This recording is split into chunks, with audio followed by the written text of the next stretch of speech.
The rain was hammering so hard against my windshield that I almost didn't see the SUV until it was already crossing the center line, headlights swallowing my entire world in half a second. And the last thought I had before the impact was not fear, it was my daughter's face, 3 weeks old, waiting for me at home. Welcome back to the Family Revenge Tales. I woke up to the sound of a heart monitor and the smell of antiseptic, and for a moment, I didn't know where I was or why my ribs felt like they'd been run through a press. Then I remembered. The rain, the lights, the sound of metal folding like paper. My name is Claire Whitmore, and 3 weeks before that accident, I had given birth to my daughter, Lily. I want to tell you about my family because I spent 32 years believing I understood them, and it took a car crash to show me I understood nothing at all. I grew up in Franklin, Tennessee, in a small house with faded blue shutters, the kind of house where money was always a little tight, and my mother, Sharon, always made sure everyone outside our family believed otherwise. My father, Thomas, worked construction most of his life until his knees gave out and a mysterious heart condition appeared sometime around when I started making real money. My younger sister, Alyssa, was 4 years younger than me, and for as long as I could remember, the favorite.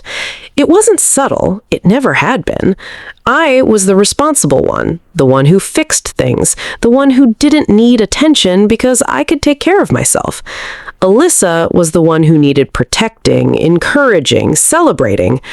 I didn't resent it, not really. Not for a long time. I built a career as a senior financial analyst in Nashville, married a kind, steady man named Ethan who worked in structural engineering, and for 10 years I quietly wired $3,800 a month into my parents' account. Nobody outside our immediate family knew. Not my aunts, not my cousins, not even Alyssa. As far as the rest of the family was concerned, my parents were simply frugal, sensible people who'd saved well. I let them believe that. I told myself it didn't matter who got the credit, as long as my father's medical bills were covered, as long as the house didn't get foreclosed on, as long as my mother didn't have to worry. That was the story I told myself for a decade.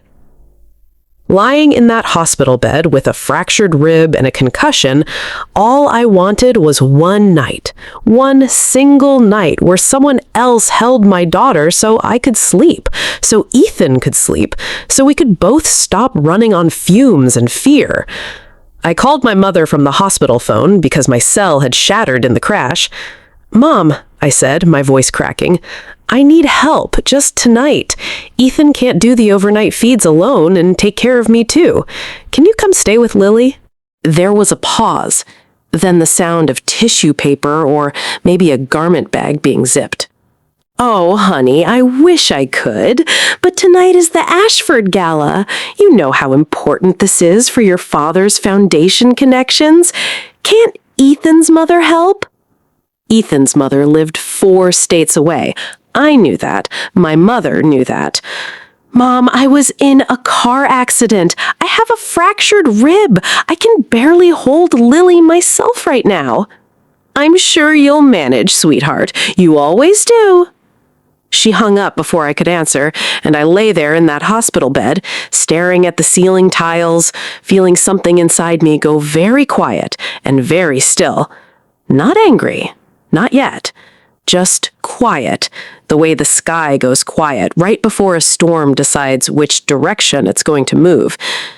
Ethan found a licensed overnight newborn nurse through an agency 2 hours later. Lily was safe, fed, warm. And somewhere in that stillness, I picked up the hospital phone again, not to call my mother back, but to call my bank. I canceled the automatic transfer. 10 years of $3,800 a month gone with a single phone call and a signature I could barely manage with my bruised hand. I told myself it was practical. I told myself I simply couldn't afford to keep supporting 2 households while I was out on leave.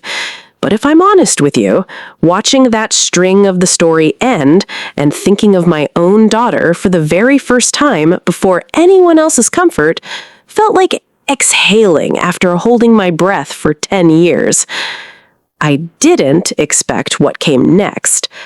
About 6 days after I canceled the transfer, I got a fraud alert from my bank, not about the transfer I'd stopped, but about something else entirely. A flag on an account I hadn't looked closely at in years, one I'd set up initially just to route the monthly support so it wouldn't clutter my primary accounts.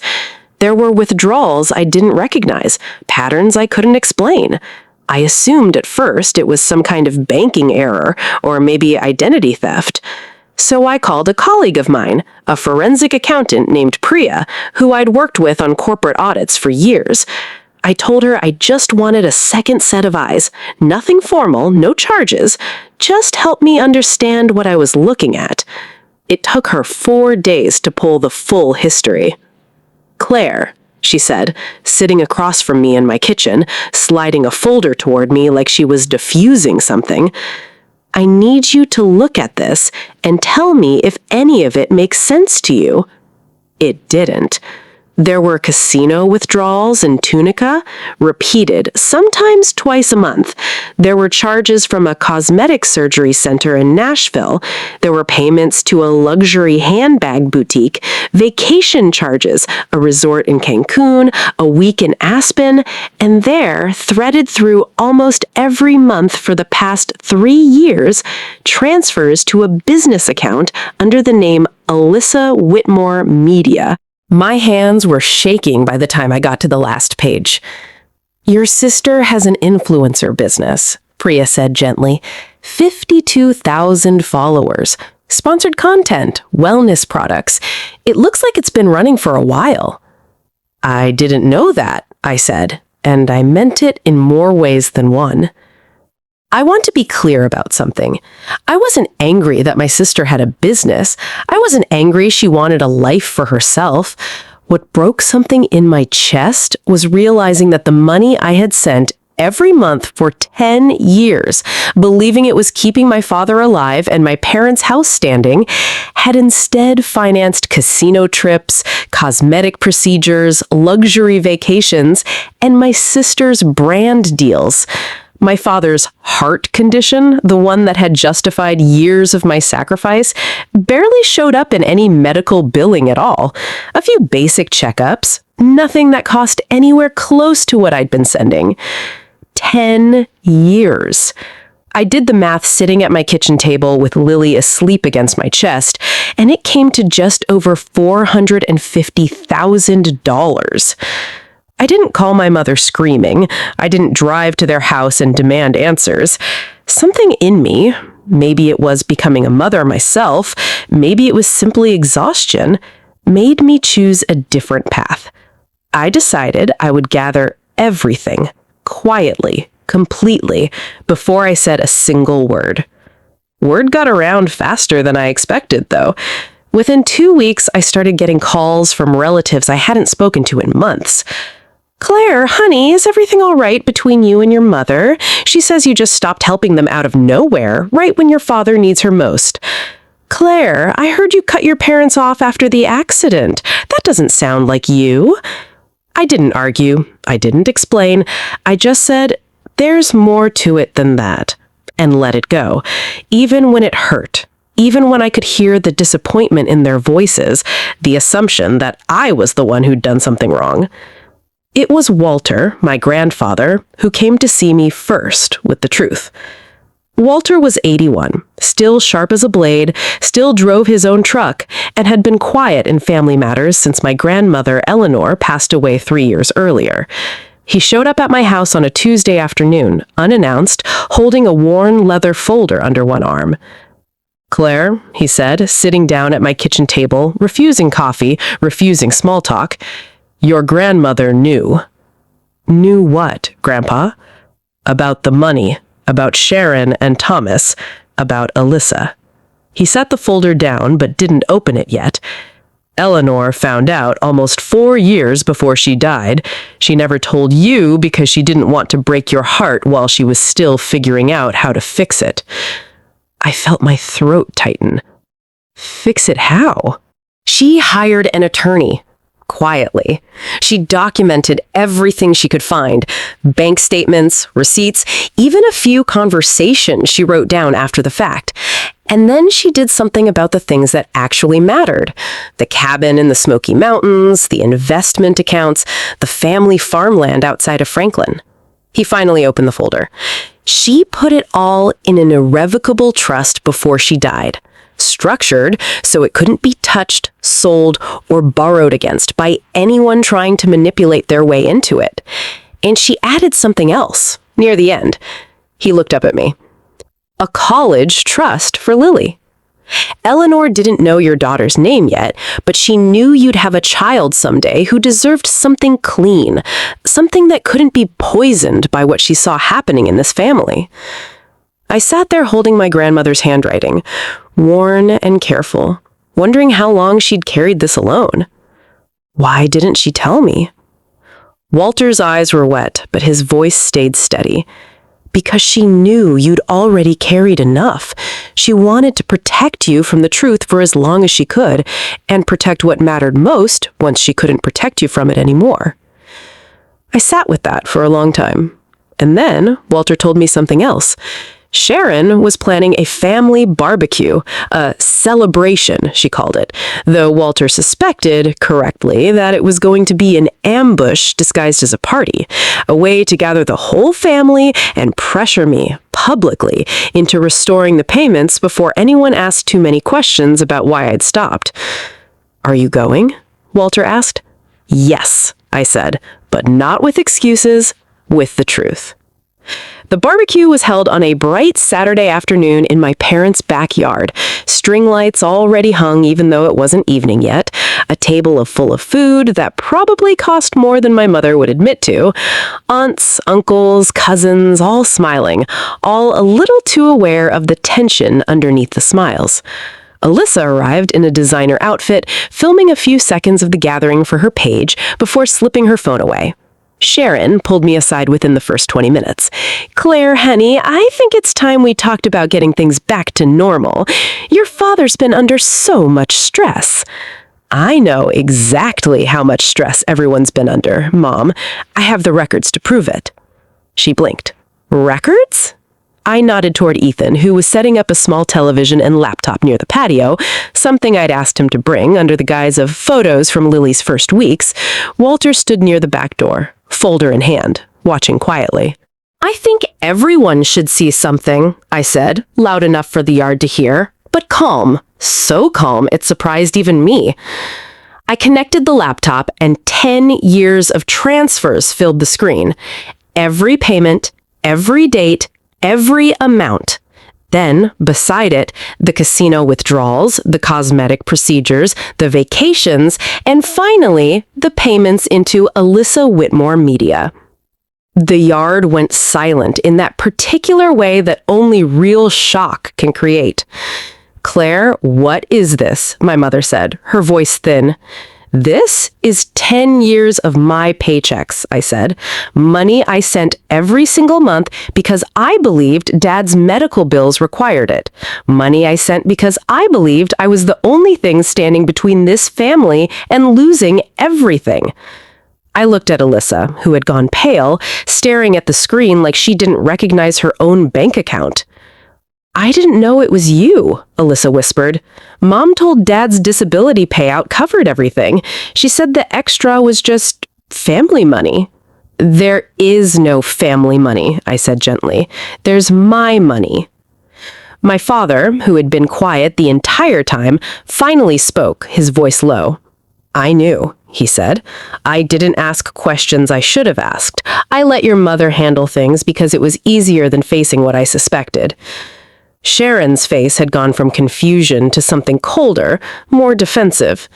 "I did what I had to do to keep this family looking respectable. Do you know what it's like watching everyone else's children succeed while what?" I asked.